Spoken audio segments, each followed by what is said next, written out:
صراط الذين أنعمت عليهم غير المغضوب عليهم ولا الضالين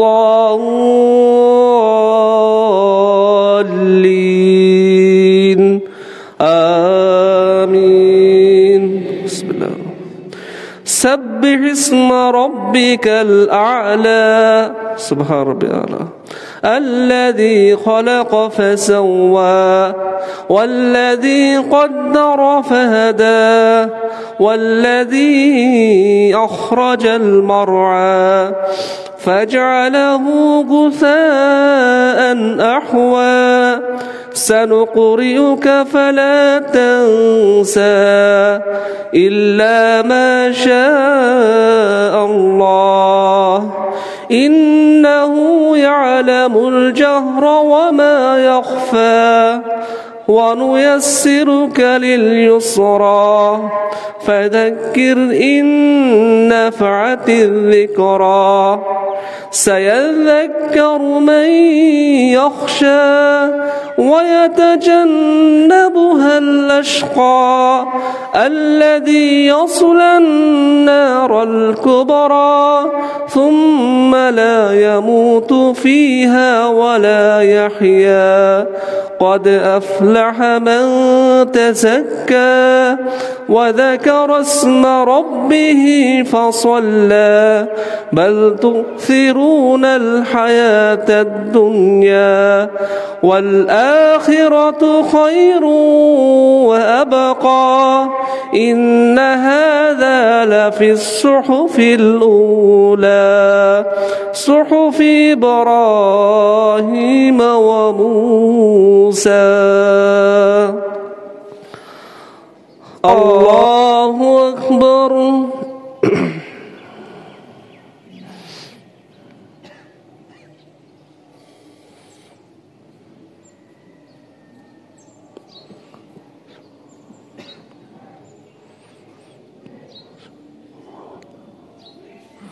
سمع الله لمن حمده.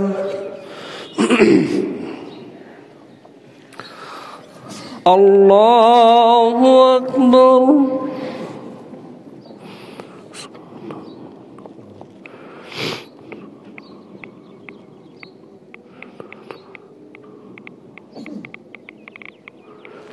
الله أكبر. الله أكبر.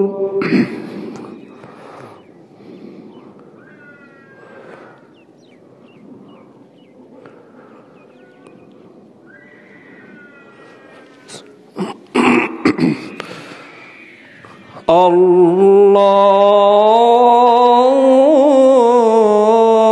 أكبر.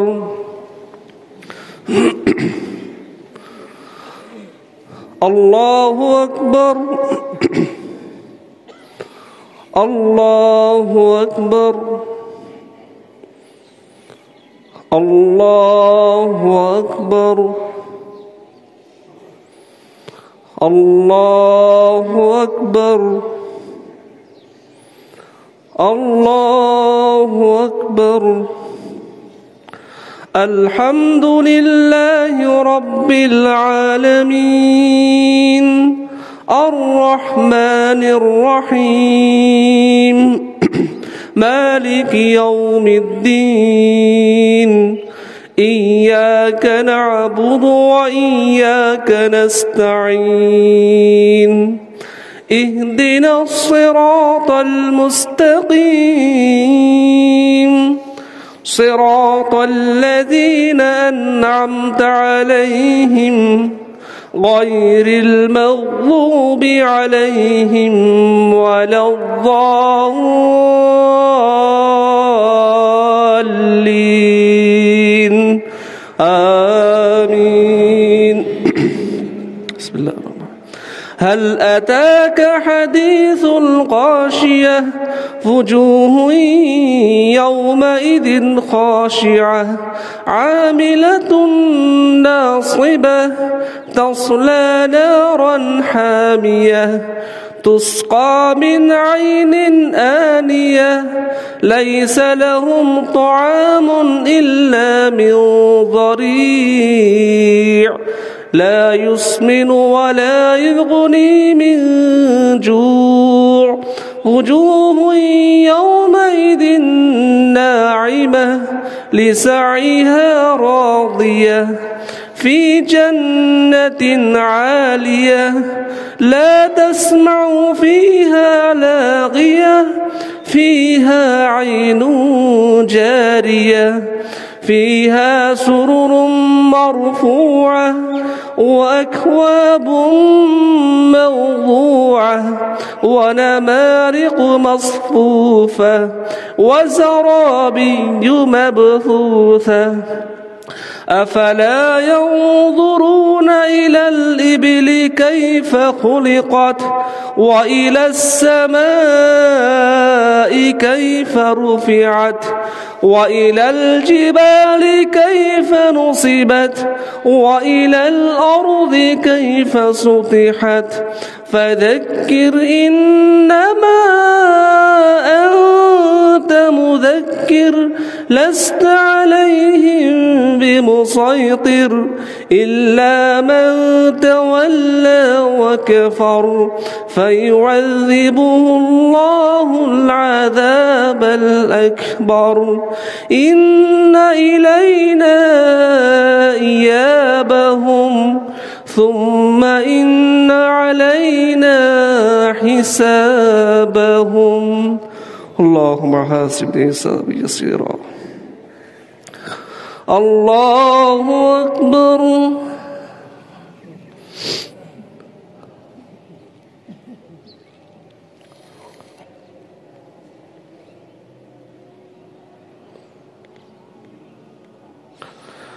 سمع الله لمن حمده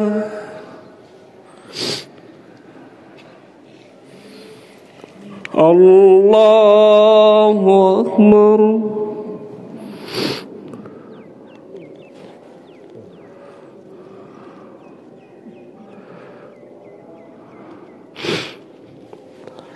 الله أكبر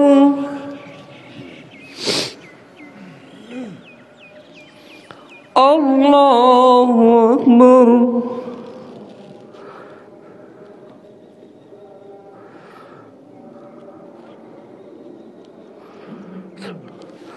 الله أكبر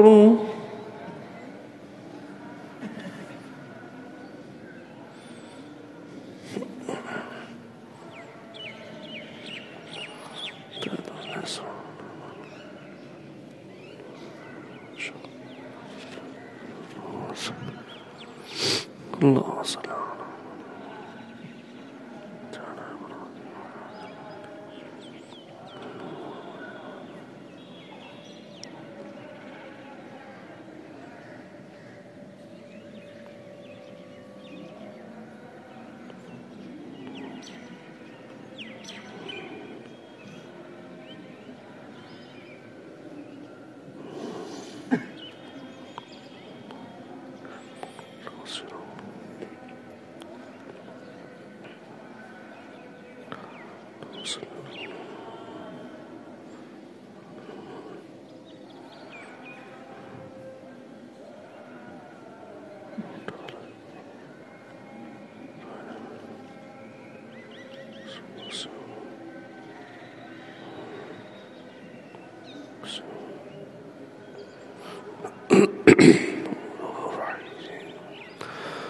السلام عليكم ورحمة الله السلام عليكم ورحمة الله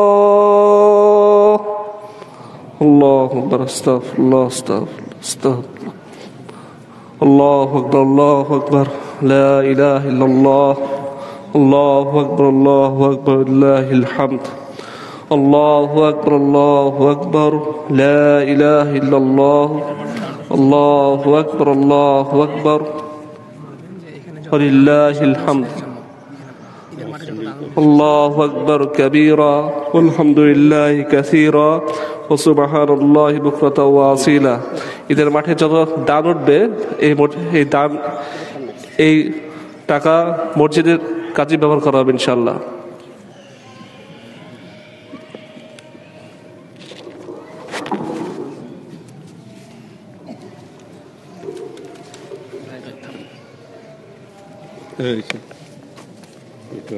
আমি নোট টাকা শুরু করবো বাবু তোমার টাকা না স্যার তার ছোট হয়েছে হয়েছে স্যার। সমাজে মুসলবৃন্দ, এই ঈদের মাঠ থেকে আজকে যত টাকা উঠবে এই টাকা মসজিদের নির্মাণ কাজেই ব্যয় করা হবে ইনশাল্লাহ। দেখতে পাচ্ছেন মসজিদ নির্মাণ কাজ চলছে অলরেডি।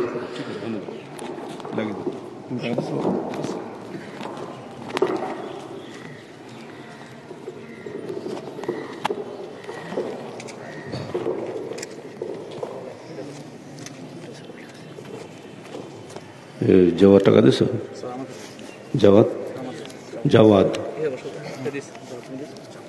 এ দাও দাও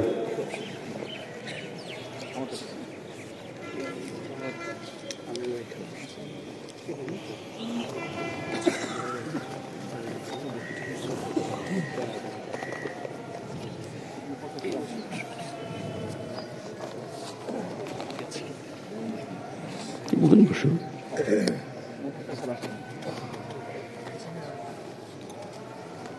ঠিক আছে মধ্যে পরিবেশ কটা ছেলে ঘড়ি কর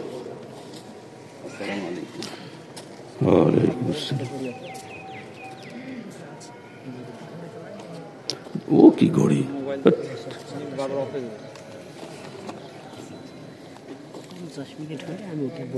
হাত ঘড়ি আছে বাদ দশ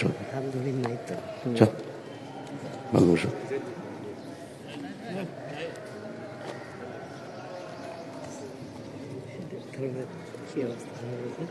কই কোনটা কি রে তো হেজি বেজি করি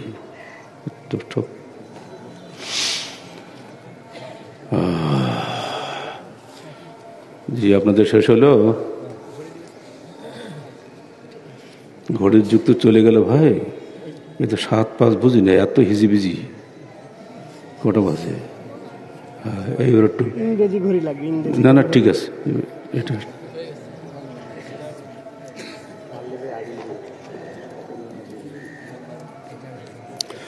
আসসালামু আলাইকুম ওয়া রাহমাতুল্লাহি ওয়া বারাকাতুহু নাহমাদুহু ওয়া নুসাল্লি আলা রাসূলিহিল কারীম আম্মা বা'দ ফাকাদ ক্বালা আল্লাহু তাআলা ফিল কালামিল মাজিদ বিহুসনি বায়ানিল ওয়াজিজ বিসমিল্লাহির রহমানির রহিম ক্বাদ আফলাহা মান তাযাক্কা ওয়া যাকারা ইসমা রাব্বিহি ফাসাল্লা। আল্লাহ পাক বলছেন সফল কাম হলো তারাই যারা হৃদয়ের পরিচ্ছন্নতা অর্জন করতে পারল, অতঃপর আল্লাহর নাম স্মরণ করল এবং সালাত আদায় করল। এই আয়াতের মাধ্যমে আমরা প্রথমে আবু সাইদ খুদরি, আব্দুল্লাহ ইবনে ওমর, আবুল আলিয়া এই সমস্ত বিদ্বানগণ এই আয়াতের মাধ্যমে একটি বিষয়ে দলিল নিয়েছেন যে আমরা প্রথমে সাদাকাতুল ফিতর আদায় করি, অতঃপর আমরা ঈদুল ফিতর আদায়ের জন্য ময়দানে আসি। এই আয়াত দিয়ে তারা দলিল নিয়েছেন ক্বাদ আফলাহা মান তাযাক্কা, যে আগে যাকাত আদায় করলো, তার মানে কি যাকাতুল ফিতর, ওয়া যাকারা ইসমা রাব্বিহি তকবীর দিলাম না, আল্লাহর নাম স্মরণ করলো, ফাসাল্লা আমরা সালাতুল ঈদুল ফিতর আদায় করলাম। এই আয়াত দিয়ে দলিল এনেছেন প্রখ্যাত সাহাবী আবু সাঈদ আল খুদরি, আব্দুল্লাহ ইবনে ওমর, আবুল আলিয়া প্রমুখ বিদ্বানগণ। তবে এটা দিয়ে দলিল দেওয়া যাবে, কিন্তু এটা নাজিল হয়েছে কিন্তু আগে, কারণ আমরা সবাই জানি সিয়াম বা ঈদ এগুলো সব ফরজ হয়েছে দ্বিতীয় হিজরিতে শাবান মাসে, আর আয়াত নাজিল হয়েছে মক্কি জীবনে। অতএব যখন আয়াত নাজিল হয় তখন সিয়ামও ছিল না, ঈদও ছিল না।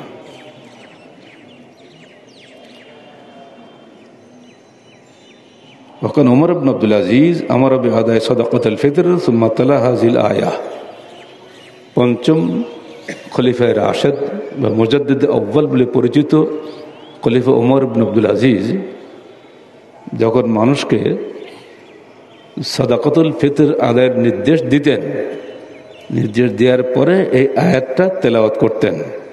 তো দেখা যাচ্ছে এই আয়াতটা ওই সময় নাজিল হয়নি বটে, কিন্তু এই আয়াত থেকে দলিল নিয়েছেন এই সমস্ত আমাদের সালাফ যারা সাহাবায়ে কেরাম, তাবিঈন এজাম, তারা।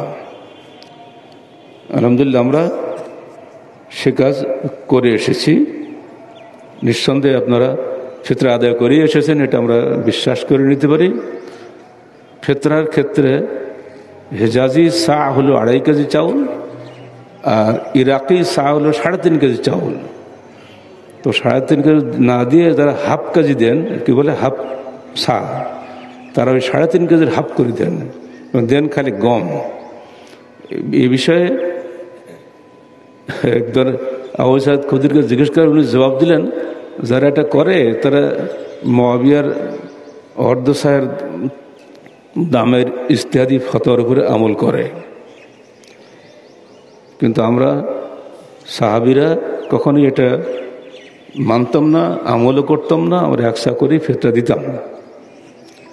ওই যে একটা কাজ উনি করেছেন কোন দূর অতীতে, আমির মুআবিয়া, তিনি কিন্তু চাপও দেন নেই, খালি এটা তো এটা আমার ইজতিহাদ। এখন সিরিয়ার গম এখন আসলো, রসুলের জমানায় মদিনায় গম ছিল না, পরে এসছে, দাম বেশি, নতুন জিনিস আসলে দাম বেশি হয়তো স্বাভাবিক কথা। তা আমার মনে হয় তোমরা এখন গম নিষ্প সা অর্থাৎ অর্ধেক আধা সা দাও, তাহলে 1 সায়ের সমপরিমাণ হয়ে যাবে। এটা ওনার ইজতিহাদ, উনি চাপ দেন নেই। কিছু লোক ওইটা ধরেছে, আর সাহাবীরা সবাই ধরেছে মানে খাদ্য, যে দেশের যা প্রধান খাদ্য সেটা। এটা আমরা পরিষ্কার করে দিচ্ছি, কেন ফেসবুকে জমানো তো নানাবিধ ফতোয়া নিয়ে আপনাদের মাথা খারাপ করে দিচ্ছে, ঢুকবেন না। আল্লাহ বলছেন বাল তুসিরুনাল হায়াতাদ দুনিয়া ওয়াল আখিরাতু খায়রু ওয়া আবকা। সব কিছু ফিতনার মূল হচ্ছে এই, তোমরা দুনিয়াবী জীবনকে অগ্রাধিকার দিয়েছো আখিরাত, অথচ আখিরাত হচ্ছে উত্তম এবং চিরস্থায়ী। দুনিয়া তো চিরস্থায়ী না, এটা তো স্বাভাবিক কথা। 1 মিনিট আগেই ছিলাম ভালো, 1 মিনিট পরেই হয়ে গেলাম শেষ।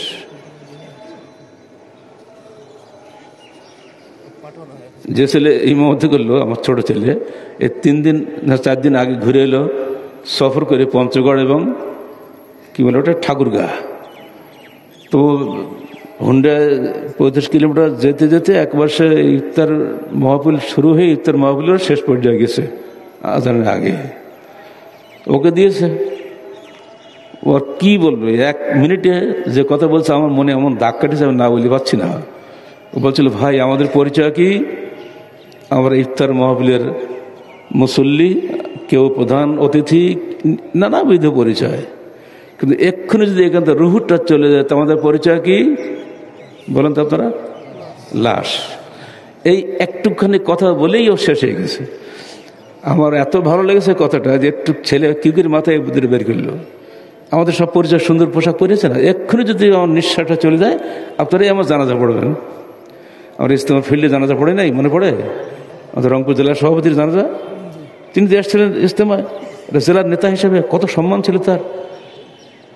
সকালে বুকি ব্যথা করলো, 9টার দিকে ইসলাম ব্যাংক মেডিকেল হাসপাতালে গেল, লাশ ফিরিয়ে এলো, ইজতেমা ফিল্ডে নিয়ে গেল। আমি তো জানাজা পড়লাম, যে কল্পনা করা যায় হাজার হাজার মানুষ তার জানাজা পড়লো, কি সৌভাগ্যবান লোকটা।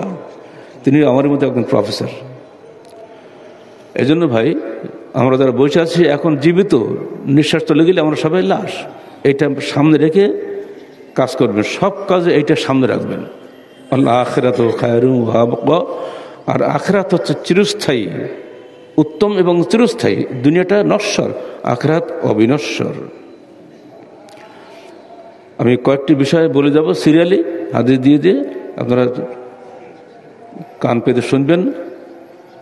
একটু দেরিও হলেও আপনাদের কল্যাণে লাগবে। আলহামদুলিল্লাহ আজকে আবহাওয়াটা এত চমৎকার, রোদে কষ্ট হয়ে ভাবছিলাম, বলছিলাম না রোদ লাগলে আমার লাগবে, আপনাদের লাগবে না বলি নাই খুতবাতে।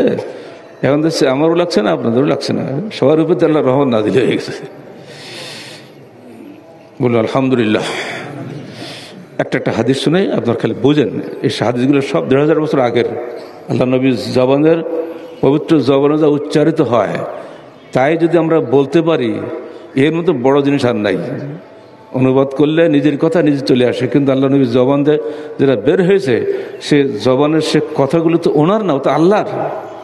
অমিয়ান্তক আনিল হাওয়া ইন হুয়া ইল্লা ওয়াহয়ু ইউহা। তিনি নিজের ইচ্ছা মতো কোনো কথা বলতেন না, যেটাই বলতেন আল্লাহর পক্ষ থেকে, যেটা নাজিল ওটাই উনি বলতেন। অতএব এটা মূলত আল্লাহরই কথা। আর আবি হুরায়রা রাদিয়াল্লাহু আনহু ক্বালা ক্বালা রাসূলুল্লাহ, প্রত্যেকবারই আপনারা সাল্লাল্লাহু আলাইহি ওয়াসাল্লাম বলবেন, যেন বলে না দিতে হয়। আর আবি হুরায়রা রাদিয়াল্লাহু আনহু ক্বালা ক্বালা রাসূলুল্লাহ সাল্লাল্লাহু আলাইহি ওয়াসাল্লাম, মান তালাবা দুনিয়া আদাররা বিল আখিরাহ ওয়া মান তালাবাল আখিরাহ আদাররা বিদ দুনিয়া ফাআদরু বিল ফানি লিল বাকি। রাওয়াহু আহমদ বিসনাদিন সহিহ।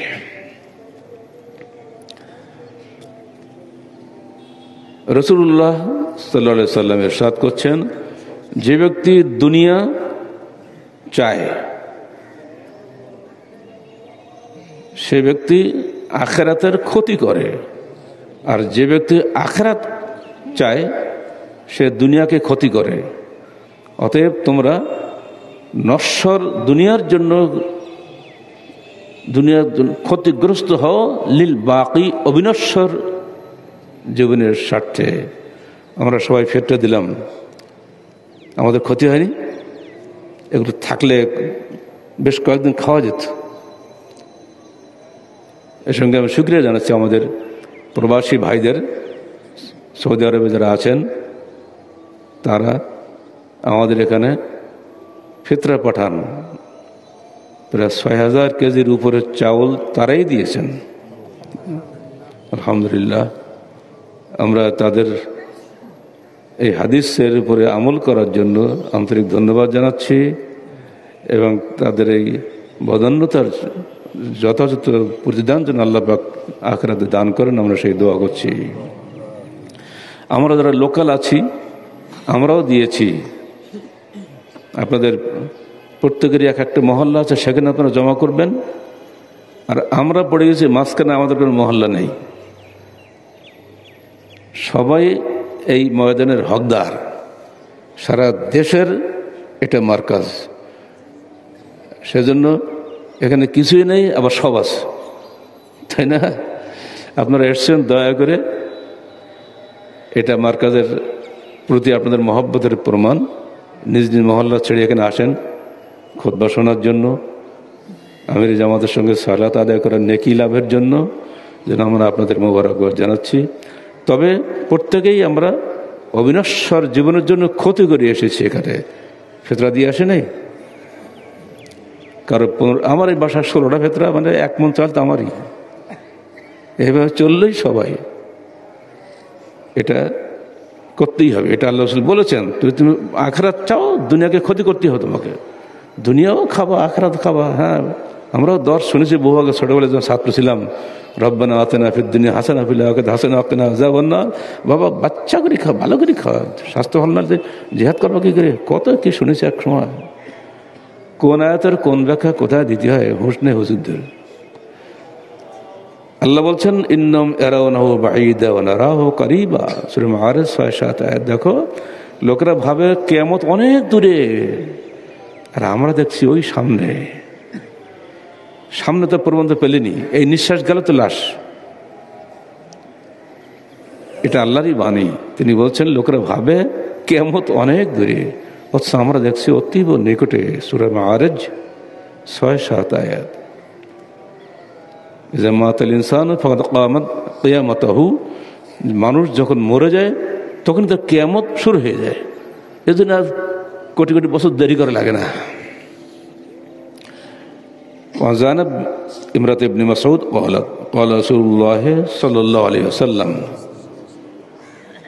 يا معشر النساء تصدقنا ولو من حليكن فإن كن أكثر أهل جهنم يوم القيامة رواه الترمذي। আব্দুল্লাহ ইবনে মাসউদ প্রখ্যাত সাহাবী, আপনারা জানেন, তিনি মিসকিন ছিলেন। তার স্ত্রী জায়নাব লুকিয়ে অন্য একটা মহিলাকে সাথে নিয়ে আল্লাহ নবীর কাছে গিয়ে যাতে উনি দেখতে না পান ফতোয়া চাইলেন যে আমাদের কারো স্বামী যদি জাকাত পাওয়ার হকদার হয় আমরা কি তাকে দিতে পারবো? তা আল্লাহ রাসূল বললেন, কে প্রশ্ন করছে? তো বাধ্য হয়ে বলছে জয়নাব। জয়নাব কে? জয়নাব ইবনে মাসউদ। তাহলে হ্যাঁ, ইবনে মাসউদের স্ত্রী। সামনে আসছেন লজ্জায়। তাহলে হ্যাঁ, তুমি অবশ্যই সাদাকা দিবে, তুমি দ্বিগুণ নেকি পাবে। সাদাকার নেকি আর নিকটাত্মীয়কে দেওয়ার নেকি, তোমার স্বামীর চেয়ে নিকটাত্মীয় তার কেউ নাই। বুঝেন? এই সমস্ত সাহাবীরা যাদের নামে আমরা হাদিস বারবার বলি, তাদের পেটে খাবার জুটতো না। আর আমরা তো কত কি খাবারের হিসাব পাই না, 5 দিন আগের থেকে ইফতার বানাচ্ছি। হাদিসগুলো মনে রাখেন। তো আল্লাহ রাসূল বললেন, ইয়া মাশারান নিসা, হে নারী জাতি, তাসাদ্দাকনা ওয়ালাউ মিন হুলিয়াকুন্না, তোমরা সাদাকা করো যদিও তোমার অলংকার থেকেও হয়। আমরা ফতোয়া দিয়ে অলংকারের জাকাত নেই বলি না, না। হাদিসগুলো শোনেন, আরো আমরা জাকাত ও সাদাকা বইয়ের মধ্যে পড়ে দেখবেন 7টা হাদিস দিয়েছি আমরা সেখানে। আয়েশার বোন, বড় বোন আসমা এসছে, হাতে সোনার বালা। তো আল্লাহ রাসূল বলছেন, এই আসমা, তোমার হাতে সোনার বালা দেখছি, যে জাহান্নামের আগুন পড়িয়েছো তুমি, যদি জাকাত দাও তাহলে এটা তোমার জায়েজ হবে, জাকাত না দিলে এটা জাহান্নামের আগুনের বালা হবে। এক ফতোয়া দিয়ে আমরা আউট করে দিলাম, এটা হবে। হাদিস আগে না ফতোয়া আগে মানুষের? আল্লাহ রাসূল বলছেন, ফাইন্না কুন্না আকসার আহলি জাহান্নাম ইয়াউমাল কিয়ামাহ, কিয়ামতের দিন তোমরা অধিক হারে জাহান্নামী হবে। নারী জাতি সাবধান, নারীরাই জাহান্নামে যাবে বেশি পুরুষের চাইতে। কেন যাবে? অন্য হাদিসের ব্যাখ্যা আসছে, এরা স্বামীদের প্রতি কৃতজ্ঞতা স্বীকার করে না, যে স্বামী তার জন্য মাথার ঘাম পায়ে ফেলে ভরণ পোষণ করে, তার পর্দা সম্ভ্রম রক্ষা করে, বাইরের যাবতীয় ঝড় চাপ থেকে রক্ষা করে, সে তার প্রতি কৃতজ্ঞতা স্বীকার করে না, বরং স্বামীকে সবসময় কথার আঘাতে জর্জরিত করে। পরিবারের খবর এরকমই প্রায়। অতএব নারী যদি সাবধান, সালাত, সিয়াম, হজ, জাকাত কিছুই কাজে লাগবে না যদি স্বামীর সঙ্গে দুর্ব্যবহার করেন। وعن أبي هريرة قال قال رسول الله صلى الله عليه وسلم من أنفق زوجين في سبيل الله دعي من أبواب الجنة, যে ব্যক্তি আল্লাহর পথে এক জোড়া দান করল তাকে জান্নাতের সব দরজা থেকে ডাকা হবে। বাবুস সালাত, বাবুস সিয়াম, বাবুস সাদাকা, বাবুল জিহাদ। তখন আবু বকর বলছেন, হে আল্লাহ রাসূল, এমন কি কেউ আছে তাকে প্রত্যেক দরজাতে ডাকা হবে? ওটা তো হলো শুধু যারা এক জোড়া দান করলো তাদের জন্য। আর এমন কি কোনো ব্যক্তি আছে তাকে সমস্ত দরজাতে ডাকা হবে? তখন আল্লাহ রাসূল বলছেন, আরজু আন তাকুনা মিনহুম, আমার মনে হয় আবু বকর তুমি তাদের মধ্যে একজন হবে। আবু বকর এমন কোনো দান নেই যে সাবজেক্টে তার দান নেই, তিনি দান করতেন জাওজাইন, জোড়া, মানে একটা লুঙ্গি একটা শাড়ি, স্বামী স্ত্রী। দেখছেন, হয়তো সবাইকে বাবাকে দেয়, বাচ্চাকে কেউ দেয় না, জোড়া তো হলো না।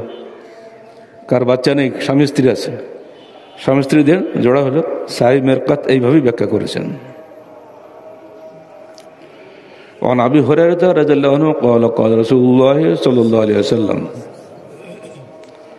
ইয়াকুলুল আবদু মালি মালি ওয়া ইন্না মালাহু মিন মালি সালাস মা আকালা ফাআফনা আও লাবিসা ফাআবলা আও আ'তা ফাক্তানা ওয়া মা সিওয়া যালিক ফাহুয়া যাহিবুন ওয়া তারিকুহু লিন-নাস রাওয়াহু মুসলিম। রাসূলুল্লাহ সাল্লাল্লাহু আলাইহি ওয়াসাল্লাম ইরশাদ করছেন, বান্দা বলে এটা আমার মাল, আমার মাল, অথচ তার মাল হচ্ছে তিনটা। যা সে খায় অথবা শেষ হয়ে যায়, যা সে পরিধান করে অথবা পুরনো হয়ে যায়, আর যা সে মানুষকে দেয় ওটা থেকে যায়। আমার সেওয়া জালেক, এ ছাড়া যা কিছু থাকে দুনিয়ায়, ফাওয়া জাহেবুন ও তারিকুহু লিন-নাস, সবই চলে যাবে, সে সবই ছেড়ে যাবে লোকদের জন্য। লিল আওলাদ বলেননি, লোকদের জন্য। হাদিসটা মনে রাখবেন, টাকা জমাই লাভ নেই, যত দান করবেন ততই আপনার, যেটা দিবেন সেটা আপনার, যেটা রাখবেন সেটা পরের। وعن أنس بن مالك رضي الله عنه قال قال رسول الله صلى الله عليه وسلم يتبع الميت ثلاثة فيرجع اثنان ويبقى معه واحد يتبعه أهله وماله وعمله فيرجع أهله وماله ويبقى عمله متفق عليه। আনাস বিন মালিক বর্ণিত, রাসূলুল্লাহ সাল্লাল্লাহু আলাইহি ওয়াসাল্লাম ইরশাদ করেন, মাইয়িতের সঙ্গে তিনজন ব্যক্তি যায়, কবরের পর্যন্ত তিনজন যায়। ওয়ারজাউ ইসনান, চলে আসে দুজন। ওয়ায়াবকা মাআহু ওয়াহিদ, থেকে যায় মুর্দার সঙ্গে একজন। ইয়াতবাহু আহলুহু ওয়া মালুহু ওয়া মালুহু ওয়া আমালুহু, তার সঙ্গে যায় কবরে, তার পরিবার যায়, তার মাল যায় এবং তার আমল যায়। ফায়ারজু আহলুহু ওয়া মালুহু, কবর দেওয়ার পরে তার পরিবার এবং তার মাল চলে আসে। ওয়ায়াবকা আমালুহু, কবরে তার সঙ্গে থেকে যায় তার আমলটুকুই মাত্র। আমল যদি ভালো হয় তখন একেবারে উজ্জ্বল রঙের একজন ফেরেশতা এসে সামনে দাঁড়াবে, যে তুমি কে? আমি তোমার সৎকর্ম, আমি তোমার নেক আমল। আর যদি বিপরীত হয়, কিম্ভূত কিমাকার, কালো একজন এসে ধরবে তাকে, ভয় পেয়ে যাও, তুমি কে? আমি তোমার মন্দ কর্মসমূহ, সারা জীবন যত অন্যায় করেছ, আমি আজকে সেই রূপ ধারণ করে তোমার সামনে এসেছি। এগুলো শুনলে কেমন লাগবে আপনি চিন্তা করতে পারেন? ওয়ান জাবরিন আন্না রাসূলুল্লাহ সাল্লাল্লাহু আলাইহি ওয়াসাল্লাম বিজিদিন আসক মাইয়িতিন ক্বালা আইয়ুকুম ইউহিব্বু হাযা বিদিরহাম। জাবের রাদিয়াল্লাহু আনহু বলছেন, রাসূলুল্লাহ সাল্লাল্লাহু আলাইহি ওয়াসাল্লাম একদিন একটা রাস্তায় যাওয়ার সময় একটা বাচ্চা মরা ছাগল দেখলেন। দেখে আমাদেরকে বললেন, তোমাদেরকে কেউ এই মরা ছাগলের বাচ্চাটা 1 দিরহামের বিনিময়ে কিনতে রাজি আছো? কালুল্লাহ, আমরা মরা বাচ্চা কিনবো কেন টাকা দিয়ে? আল্লাহ রাসূল কি বললেন? ফাওয়াল্লাহি লাদ দুনিয়া আহওয়ানু আলাল্লাহ মিন হাযা আলাইকুম। সারা সমস্ত দুনিয়াটা আখিরাতের তুলনায় এই মরা বাচ্চার মতো, তার কোনো মূল্য নাই। আখিরাতে একটা চাবুক রাখার স্থান। দুনিয়া এবং দুনিয়ার মধ্যে যত রকম জাঁকজমক বিলাসিতা আছে সবার চাইতে উত্তম।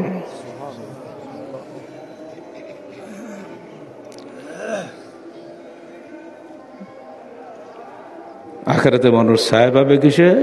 যেদিন কোনো ছায়া থাকবে না।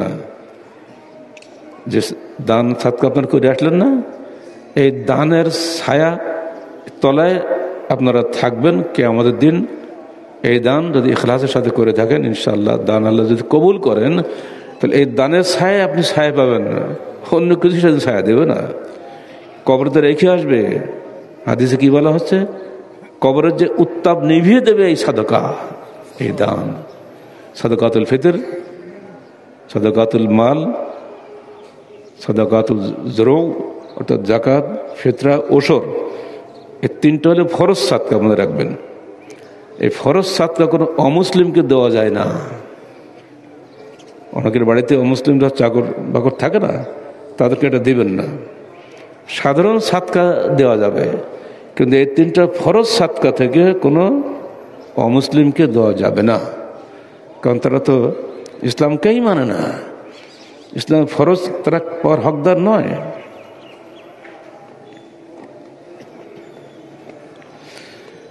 সফলতার মাপকাঠি কি? আমাদের ধারণার সফলতার মাপকাঠি হচ্ছে দুনিয়া। দুনিয়া যে যত বড় হবে সে তত বেশি সফল, এটা আমাদের ধারণা। তাই না, আল্লাহর ভাষা শোনেন, কুল্লু নাফসিন যায়কাতুল মাউত ওয়া ইন্নামা তুওয়াফাউনা উজুরাকুম ইয়াওমাল কিয়ামাহ ফামান যুহযিহা আনিন নার ওয়া উদখিলাল জান্নাহ ফাকাদ ফাজ ওয়া মাল হায়াতুদ দুনিয়া ইল্লা মাতাউল গুরুর। দেখো, প্রত্যেক প্রাণী মৃত্যুর স্বাদ গ্রহণ করবে।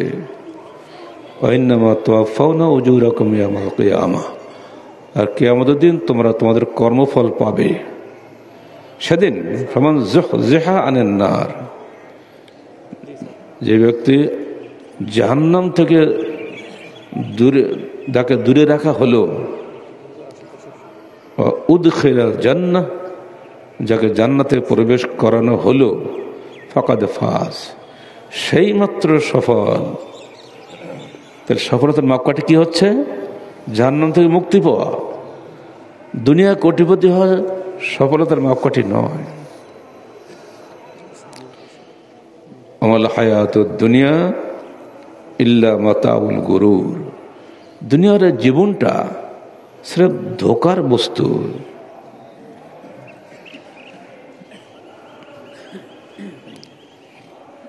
ইবনে মাসউদ বলছেন, দেখো, তিনি একদিন আয়াতটা পড়লেন, পড়ার পরে এখানে এসে থেমে গেলেন।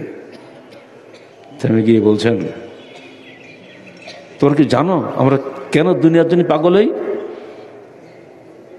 দুনিয়াটার সামনে দেখা যায় যে আকর্ষণীয়, চাকচিক্যময়, হাত নাতে পারা যায় না।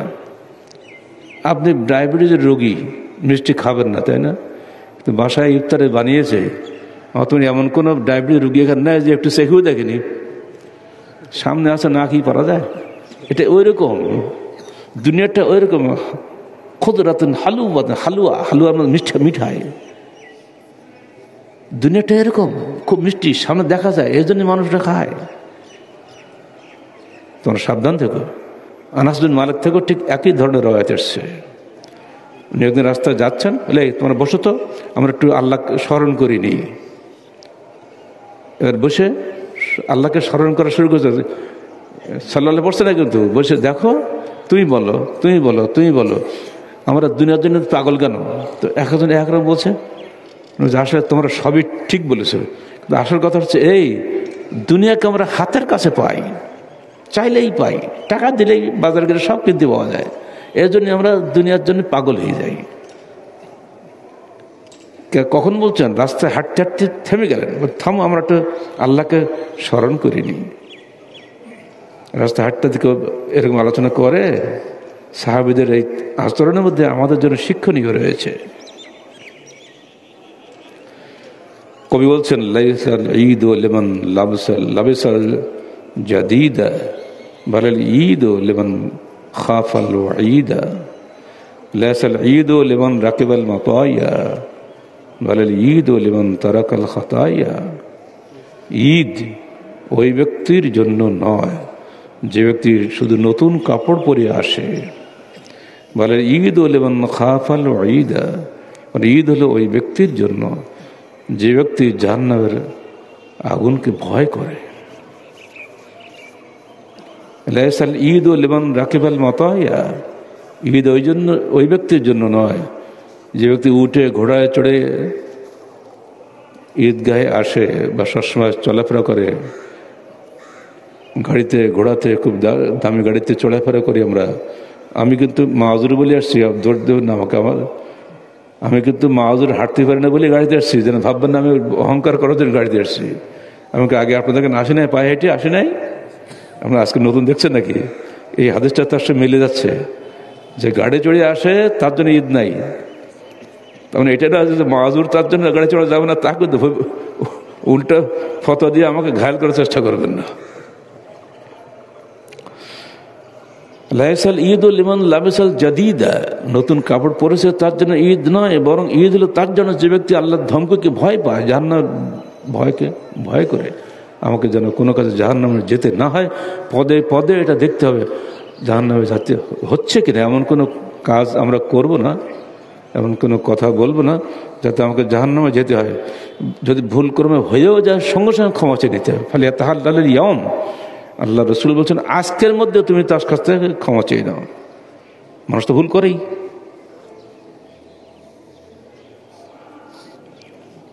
অসুস্থ ব্যক্তিদের বাঁচার পথ কি? আমরা অনেকে অসুস্থ আছি না, অনেকে এদিকে আসতে পারি নাই। عن ابن مسعود رضي الله عنه قال قال رسول الله صلى الله عليه وسلم داعوا مرضاكم بالصدقة وحسنوا أموالكم بالزكاة وأعدوا ليل الدعاء وأعدوا للبلاء الدعاء। তোমরা তোমাদের পীড়িতদের চিকিৎসা দাও সাদাকার মাধ্যমে, এবং তোমাদের মালগুলোকে নিরাপদ করো জাকাতের মাধ্যমে। ওয়াদুল বালা আর দোয়া, দোয়ার মাধ্যমে বালা মুসিবত দূর করা।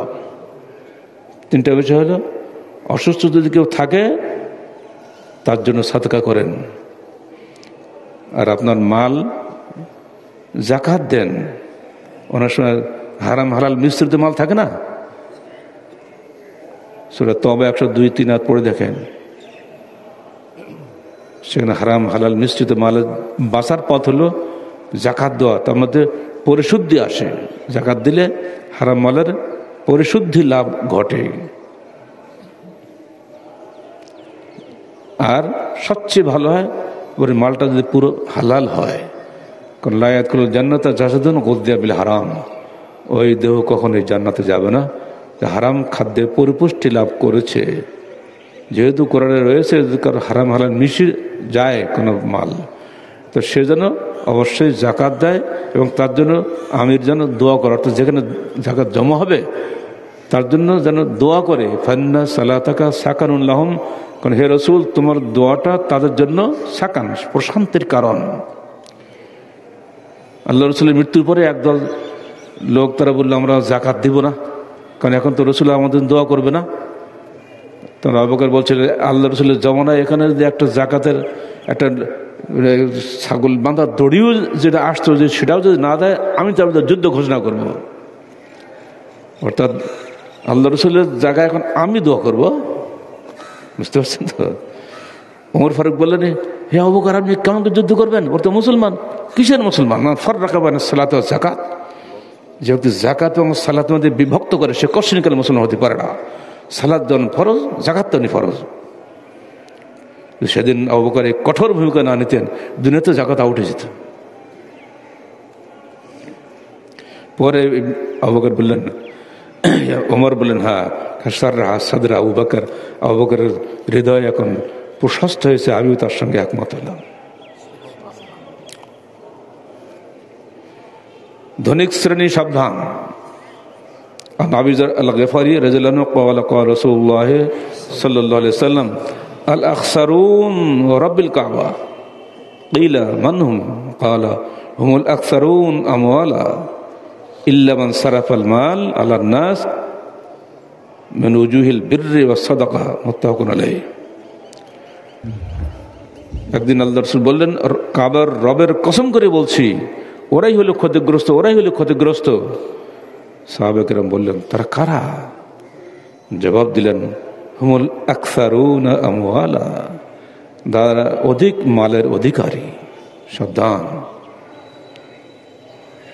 ইল্লা মান সারাফাল মাল আলান নাস, তবে ওই ব্যক্তিরা নয় যে ধনী ব্যক্তি তার মাল ব্যয় করে উজুহিল বিররি ওয়া সাদাকা, সাদাকার মাধ্যমে মানুষকে কল্যাণ করা, মানুষের কল্যাণের কর্মে যে ব্যয় করে, ওই ধনিক শ্রেণীবাদ।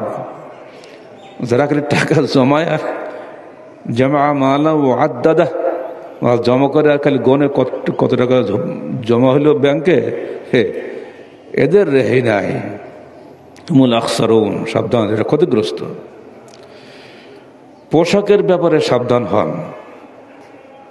আল্লাহ বলছেন, ইয়া বনি আদম কদ আনজালনা আলাইকুম লিবাসান ইউয়ারি সাওআতুকুম ওয়া রিশা ওয়া লিবাসুত তাকওয়া যালিকা খায়র যালিকা মিন আয়াতিল্লাহ লাআল্লাকুম তাযাক্কারুন। আরাফ মক্কি 26 আয়াত। হে আদম সন্তান, আমরা তোমাদের উপরে লেবাস নাজিল করেছি, পোশাক নাজিল করেছি। আর পোশাককে নাজিল হয় মানে পোশাকের উপকরণ নাজিল করেছি। কি জন্য? ইওয়ারি সাওআতুকুম, তোমাদের লজ্জাস্থান ঢাকার জন্য। আর রিশা, রিশা হলো বেশভূষার উপকরণ। তো মনে রেখে দিও, লেবাসুত তাকওয়া, তাকওয়ার লেবাসটাই হচ্ছে খায়ের, সর্বোত্তম। যালিকা মিন আয়াতিল্লাহ লাআল্লাহুম ইয়াযাক্কারুন, এটা আল্লাহর নিদর্শন সমূহের অন্যতম, যাতে তোমার উপদেশ গ্রহণ করো।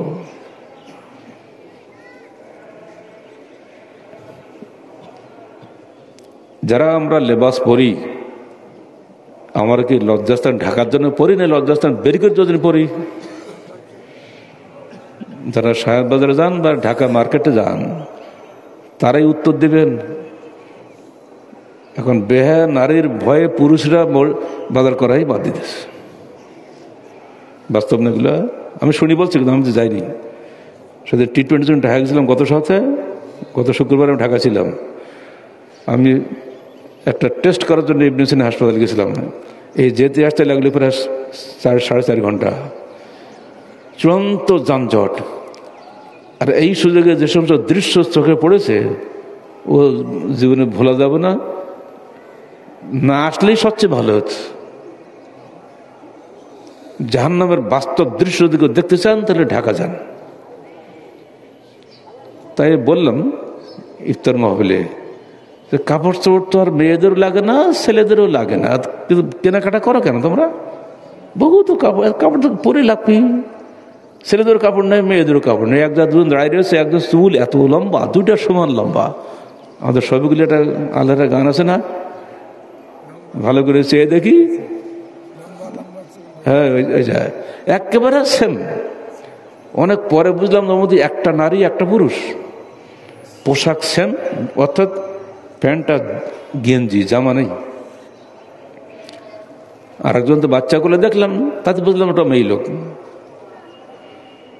দেহের কোনো অংশ ঢাকে নাই। আল্লাহ পাক কি বলছেন?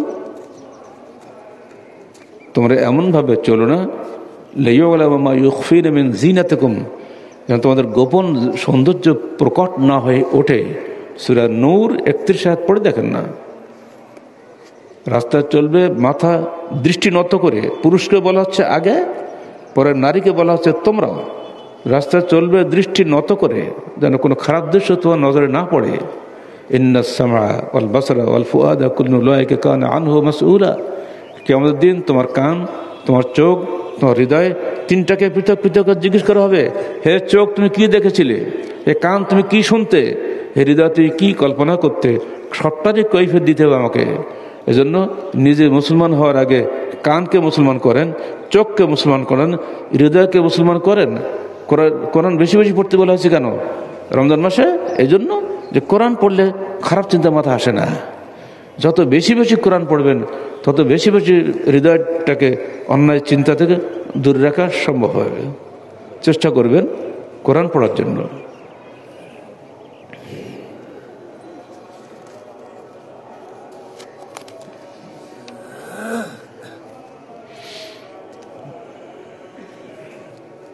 পোশাকের ব্যাপারে কয়েকটা মূলনীতি আছে। আল্লাহ বলছেন, ওয়ালা তাকরাবুল ফাওয়াহিশা মা যাহরা মিনহা ওয়া মা বাতান। আনআম মাক্কি 151 আয়াত। তোমরা কোন নির্লজ্জতার নিকটবর্তী হয়েও না, প্রকাশ্য বা গোপন। নির্লজ্জতা প্রকাশ্য হয়, নির্লজ্জতা গোপনেও হয়। গোপনটা হৃদয় কল্পনার মাধ্যমে, প্রকাশ্যটা হাত পায়ের কাজের মাধ্যমে। কোনোটাই নিকটবর্তী হওয়া যাবে না। বাড়িতে জান্নাতি পরিবেশ যদি তৈরি করতে পারেন, তাহলে আপনি যোগ্য পরিবার প্রধান, যদি না পারেন তাহলে ব্যর্থ। মূলনীতিগুলো: এক, পোশাক ঢিলা হবে যা দেহকে উত্তম রূপে আবৃত করে। সূরা আহজাব 53 ও 59 আয়াত। আমি আবার বলছি, 1 নম্বর মূলনীতি, পোশাক হবে ঢিলা, টাইট ফিট না, যা দেহকে উত্তম রূপে আবৃত করে। চোং পায়জামা, জিন্সের প্যান্ট, উপরে পাঞ্জাবি, এটা কখনোই ভদ্র পোশাক নয়। 2, দেহের গোপন অঙ্গসমূহ প্রকট হবে না। সূরা নূর 31 আয়াত। ওয়ালা ইয়াদরিবনা বিআরজুলিহিন্না লিয়ু'লামা ইউখফিনা মিন যিনাতিহিন্না। এমনভাবে তুমি পদচারণা করো না যাতে তোমার ভিতরের গোপন অঙ্গ প্রকট হয়ে ওঠে, মেয়েরাও বুঝবে, ছেলেরাও বুঝবে, এটা যেন না হয়। 3, পোশাক সুন্দর ও পরিচ্ছন্ন হতে হবে। সূরা আরাফ 26 আয়াত। পোশাক সুন্দর হবে, পরিচ্ছন্ন হবে। ময়লা পোশাক পরে নিজেকে কেউ হীন দেখানো, এটার মধ্যে কোনো ক্রেডিট নাই। আল্লাহ রাসূল বলছেন, আমি আমার বান্দার দেহের সৌন্দর্য দেখতে চাই, ফালিউরি আফরা নিয়ামাতি, আমি তাকে যে নিয়ামত দান করেছি, নিয়ামত আমি দেখতে চাই। তো আল্লাহর নিয়ামত আপনি দেখাবেন না? আপনি ছেঁড়াছুটি জামা কাপড় ঈদগাহ আসবেন নাকি? 4, পুরুষ নারীর পোশাক এবং নারী পুরুষের পোশাক পরবে না। এটি একদম চলছে, তাই না? পরিষ্কার হাদিস রয়েছে এগুলা। 5, পোশাক অমুসলিম ও বেদাতীদের সদৃশ হবে না। অমুসলিমদের পোশাক মুসলমানরা পরবে না, ঠিক বেদাতীদের পোশাকও মুসলমানরা পরবে না। আজকে টুপি দেখলেও চেনা যাচ্ছে যে এরা কোন দলের লোক, তাই না? টুপির মধ্যেও বেদাতি আছে, টুপির মধ্যেও সমস্যা আছে, সাবধান। 6, উত্তম পরিবেশে উত্তম পোশাক পরবেন। অহেতুক দীনতা প্রদর্শন বা প্রয়োজনের অতিরিক্ত পোশাক পরিধান করা যাবে না। পাঞ্জাবি গেঞ্জি যথেষ্ট না? আপনার মাথায় এক চোড়ার দিলে এমন এক আবানা কি কচু বলে, ও তো পড়তেই পারে না জীবনে। ও 4-5টা মানুষই পড়তে পারে একটা দিয়ে। কাপড় গুছাবো না, রুকু করবো না, শ্রদ্ধা করবো না, রপ্রদান করবো, এগুলো বাড়তি বাড়াবাড়ি করা যাবে না। পোশাকের ব্যাপারে এই 6টা মূলনীতি মনে রাখবেন। আবার মনে করে দিচ্ছি, পোশাক ঢিলা হবে যা দেহকে উত্তম রূপে আবৃত করবে। 2, দেহের গোপন অঙ্গসমূহ প্রকট হবে না। 3, পোশাক সুন্দর ও পরিচ্ছন্ন হবে। 4, পুরুষ নারীর পোশাক পরবে না এবং নারী পুরুষের পোশাক পরবে না। 5, পোশাক অমুসলিম ও বেদাতীদের সদৃশ হবে না। 6, উত্তম পরিবেশে উত্তম পোশাক পরবে। অহেতুক দীনতা প্রদর্শন বা প্রয়োজনের অতিরিক্ত পোশাক পরবে না। পোশাকের পর্দা আমাদের একটা বই আছে না, খেয়াল করবে, সব পাবেন সেখানে। অনেক পুরুষ আছে বুড়া হয়ে যাচ্ছে, বিয়ে হয় না। কি যে বিপদ! বিয়ে করে না কেন? ভালো মেয়ে পাই না। এ করতে হতেও দাড়ি পাক ধরেছে, বিয়ে হয় নাই। এরকম বহু পরিবার আছে, সাবধান। আল্লাহ বলছেন, ওয়া আনকিহুল আয়ামা মিনকুম ওয়াস-সালিহিন মিন ইবাদিকুম ওয়া ইমাইকুম ইন ইয়াকুনু ফুকারা ইউগনিহিমুল্লাহু মিন ফাদলিহি আল্লাহু ওয়াসিউন আলিম। সূরা নূর 32 আয়াত। তোমরা অবিবাহিত মেয়েদের এবং সৎকর্মশীল ছেলেদের এবং মেয়েদের বিয়ে করাও, আর তারা নিজেরা তো বিয়ে করবে না, তোমাদের বিয়ে করিয়ে দিতে হবে। ইন ইয়াকুনু ফুকারা, যদি তার ফকির হয়, অভাবী হয়, ইউগনিহিমুল্লাহু মিন ফাদলিহি, আল্লাহ তাদেরকে তার অনুগ্রহে অভাব মুক্ত করে দিবেন। লোকে মনে করে বিয়ে দেবো তো খাওয়া কি, নিজেরই খাওয়া জোটে না। বললাম আমরা এ সমস্ত যুক্তি বাতিল যুক্তি। বিয়ে করলেই বরং আপনার খাওয়া ব্যবস্থা আল্লাহ করে দেবে। আল্লাহ নিজেও ওয়াদা করছে, আপনি আল্লাহর ওয়াদার সঙ্গে কারোর মিলানোর দরকার আছে? আল্লাহ ওয়াসিউন আলিম, আল্লাহ প্রাচুর্যময় এবং সর্বজ্ঞ। সূরা নূর 32 আয়াত। এটা হাদিস শুনে মরবে। মানে ইবনে মাসউদ রাদিয়াল্লাহু আনহু ক্বালা ক্বালা রাসূলুল্লাহ সাল্লাল্লাহু আলাইহি ওয়াসাল্লাম, ইয়া মা'শারাশ শাবাব, হে যুবক শ্রেণী, মানে ইসতাতা মিনকুল বাআতা ফালিয়াতাযাওয়াজ, তোমাদের মধ্যে যার সক্ষমতা আছে সে যেন দ্রুত বিবাহ করে। ফাইন আগাদুল বাসরে ও আহসানুল ফারজে, এটা চক্ষুকে অবনত করে এবং লজ্জাস্থানকে হেফাজত করে। আমল্লাম ইয়াস্তাতায়, যে ব্যক্তি বিবাহ করতে অক্ষম, অর্থাৎ টাকা পয়সার সমস্যার কারণে বিবাহ করতে অক্ষম বা শারীরিক কারণে থাকতে পারে, যদি শারীরিক কারণে অক্ষম হয় তার আদৌ বিয়ে করা উচিত নয়। আর যদি অন্য কারণে অক্ষম হয় তাহলে সে পালাই হিবে সম, সে যেন সিয়াম রাখে।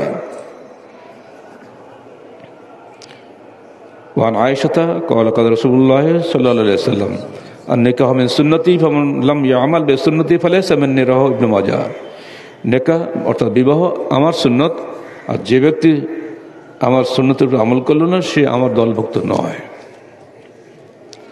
وعن أبي هريرة تنكح المرأة لأربع, মহিলাকে বিবাহ করা 4টি কারণে, লে মালিহা ওলে হাসাবিহা ওলে জামালিহা ওলে দিনিহা ফাসফার বিজাতিদ দ্বীন তারবাত ইয়াদাক, মুত্তাফাকুন আলাইহি। একটা মহিলাকে বিবাহ করা 4টি কারণে, তার মাল দেখে, তার সৌন্দর্য দেখে, তার বংশমর্যাদা দেখে, তার সৌন্দর্য দেখে এবং তার দিন দেখে। তুমি দিনকে অগ্রাধিকার দাও, যদি না দাও তোমার 2 হাত ধুলি দূষরিত হোক। 4টে এক জায়গায় পাবেন না। দিনদার মেয়ে যদি পান ডানিবে তাকাবেন না। ঠিক পুরুষের ক্ষেত্রেও তাই, দিনদার ছেলে যদি পাওয়া যায় সে গরিবকে ধনী দেখার সুযোগ নাই। মাকিল বিন ইয়াসার قال رسول الله صلى الله عليه وسلم تزوجوا الودود والولود فإني مكاثر بكم الأنبياء يوم القيامة رواه أحمد بسند صحيح। তোমরা বিবাহ করো ওই সমস্ত মেয়েদের যারা স্বামী সোহাগিনী, যারা অধিক সন্তান দায়িনী, কারণ আমি কিয়ামতের দিন অন্য নবীদের সামনে আমার উম্মতের আধিক্য নিয়ে গর্ব করব। আমাদের মাধ্যমে আমাদের নবী গর্ব করুন কিয়ামতের মাঠে, এটাকে আপনারা চান না? সন্তান মেরেই ফেলে দেন আপনারা, 2 সন্তানের যথেষ্ট, একটা হলে ভালো হয়। এই সমস্ত শিরকি স্লোগান মানে মুখ আনবেন না মোটে। সন্তান হওয়াটা সম্পদ, আর সন্তান জঞ্জাল নয়। মালথুসিয়ান থিওরি আমাদেরকে শিখেছে সন্তান মানে জঞ্জাল, এই থিওরি বাতিল করেন। মদ জুয়া থেকে ও আল্লাহ রাসূল আরেকটা হাদিস বলছেন, ওয়ালা তাকুনু কারাহবানিয়াতুন নাসারা, তোমরা নাসারাদের মতো যেন হয়েও না। ওরা পোপ পাদ্রী যারা বিয়ে করে ঢং দেখায় যে আমরা বিয়ে করি খুব ভালো, আমরা গোপনে কত কি করে হিসাব আছে, বদের হাড্ডি। এজন্য আল্লাহ পাক রাসূল আগেই সাবধান, খবরদার তোমরা যেন এই খ্রিস্টান পাদ্রীদের মতো হয়েও না, বিয়ে শাদী না করে থেকো না। মদ জুয়া থেকে সাবধান। আল্লাহ বলছেন, ইয়া আইয়ুহাল্লাযীনা আমানু ইন্নামাল খামরু ওয়াল মাইসিরু ওয়াল আনসাবু ওয়াল আজলামু রিজসুম মিন আমালি শাইতান ফাজতানিবুহু, সূরা মায়দা 90 আয়াত। হে ঈমানদারগণ, মনে রেখে দিও মদ জুয়া, কি বলে ওটাকে, ভাগ্যতীর, আর ওই আনসাব মানে কি বলে, কি রে বাবা একজন বলে ধরে যায়, আচ্ছা বলো, পাশা বলো, যাই বলে বলো, এগুলো আমলের শয়তান, এগুলো শয়তানি আমল। আত্মব্যাখ্যা লাগবে না, অতএব এর থেকে বিরত হও। জাবরিন قال قال رسول الله صلى الله عليه وسلم كل مسكر حرام إن على الله عهدا لمن يشرب المسكر أن يسقيه من طينة الخبل وهي عصارة أهل النار رواه মুসলিম। প্রত্যেক মদ হারাম যা মাদকতা আনে। অনেকে বলে যে অল্প কিলে আমার কিছু হয় না, জি না, মাসকারা কালিলু বা কাসিরু হারাম, যা বেশি খেলে মাদকতা আসে অল্পটাও হারাম, কোনো সুযোগ নাই। যে ব্যক্তি দুনিয়াতে মদ খাবে, আল্লাহ রসুল বলছেন আখিরাতে তাকে জাহান্নামীদের দেহনিষ্ঠতে পুজ রক্ত খাওয়ানো হবে। খেতে চাইলে খান। যে ব্যক্তি দুনিয়ায় মদ খাবে, হারামাল্লাহু ফিল আখিরাহ, আখিরাতে সে, আখিরাতের শরাব বুঝতে পারছেন তো, মোহরাঙ্কিত শরাব, তসনিম মিশ্রিত মোহরাঙ্কিত শরাব পান করাতে সে বঞ্চিত হবে। ইবনে উমর قال قال رسول الله صلى الله عليه وسلم ثلاثه قد حرم الله عليهم الجنه, 3 জন ব্যক্তির জন্য আল্লাহ জান্নাতকে হারাম করে দিয়েছেন। 1 মুদমিনুল খামর, যে সবসময় মদ পান করে। 2 আল আক, যে পিতামাতার অবাধ্য সন্তান। 3 আর দায়ুস, দায়ুসের জন্য জাহান্নাম, জান্নাত হারাম। কে যার দায়ুস? আল্লাযী ইউকিররু ফি আহলিল খুবসা, যার ঘরে কুকর্ম হয় সে জানে, কিন্তু কিছু বলে না। কি করব, দরকারে বেরিয়ে যান, তাও ভালো। আপনি পরিবার প্রধান, আপনাকে মানে না ছেলে পেলে, চলে যান বাড়ি থেকে যদি আপনার শাসন কেউ না মানে। কিন্তু ওইটা হজম করা হচ্ছে দায়ুস হওয়া, আর দায়ুসের জন্য জান্নাত হারাম। সাবধান পরিবার প্রধানেরা। একই সাথে আসে পটকাবাজি। পটকাবাজি বন্ধ হয়ে গেছিল, আর দুদিন থেকে যদি পটকা বাজতেছে, মনে রাখবেন এগুলো সবই বাজে খরচ। ইন্নাল মুবাজ্জিরিন মিন ইখওয়ানিশ শায়াতিন, বাজে খরচ যারা করে ব্যয়কারীরা শয়তানের ভাই। এই শয়তানের ভাইয়ের কাজ আপনারা করবেন না। ছেলেদেরকে বলছি, বাবা তোমরা সাবধান থাকো, এগুলো করো না, তোমাদের জন্য ভবিষ্যৎ খারাপ হয়ে যাবে। আল্লাহ পাক আমাদের মুরব্বীদের, আমাদের নারীদের, আমাদের পুরুষদের সবাইকে পবিত্র কোরআন ও সহিহ হাদিস অনুযায়ী জীবন গড়ার তৌফিক দান করুন।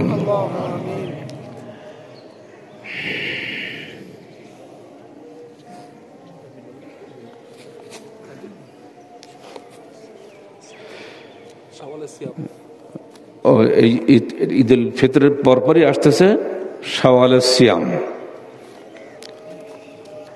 6টা সিয়াম রাখবেন শাওয়াল মাসের মধ্যে। আর যে কাজা সিয়াম যদি থাকে, যেমন আমার কাজা সিয়াম হয়ে গেছে এবার, এইগুলো সারা বছর আপনি করতে পারেন, কিন্তু শাওয়ালের সিয়ামটা এই শাওয়াল মাসের মধ্যেই শেষ করবেন। তাহলে 30টার সঙ্গে 6টা যোগ হলো 36, 10 গুণ করলে 360, পুরো বছরের নেকি আপনি পেয়ে যাবেন ইনশাআল্লাহ। এটা যেন ভুল না হয়। ফিলিস্তিনের ভাই বোনদের আজকে ঈদ হচ্ছে, দেখছেন আপনারা সবাই। একটা বাচ্চার ছবি এসছে, মাথায় মুখে হাড্ডি সব বেরিয়ে গেছে, না খেয়ে খেয়ে। মিশর সরকারের মাধ্যমে পাঠানোর একটা সুযোগ বোধহয় আছে। আমাদের মার্কাজের এক ছাত্র সেখানে থাকে, আলহামদুলিল্লাহ তার ভালো করে চেষ্টা করছে। সেখানে আমরা সহযোগিতা পাঠানোর জন্য চেষ্টা করছি। একটা লরি ভরতে 10 লাখ লাগে, বড়টা নিলে 20 লাখ লাগে। আপনারা কোনটা ভরতে চাচ্ছেন, 10 লাখ না 20 লাখ? চেষ্টা করুন, 100 টাকা হলেও অন্তত শরীক হয়ে যান। মনে নিয়ত করুন, আমি ফিলিস্তিনি ভাইদের সাহায্য করছি।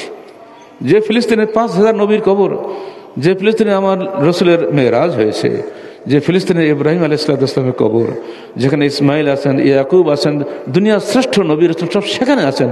আর সেইখানে যে জুলুম হচ্ছে, কোন মুসলমানকে বরদাস্ত করতে পারে? মেরাজ তো ওখান থেকে হয়েছে। মেরাজের সেই স্মৃতিধন্য ফিলিস্তিন আজ ইহুদি নাসরাদের কবলে ধুকে ধুকে মরছে, তাদের আশ্রয় নাই, বাড়িঘর সব ভেঙে শেষ করে দিয়েছে। একটা মতো হাসপাতাল বাকি ছিল, সেটাও শেষ করে দিয়েছে।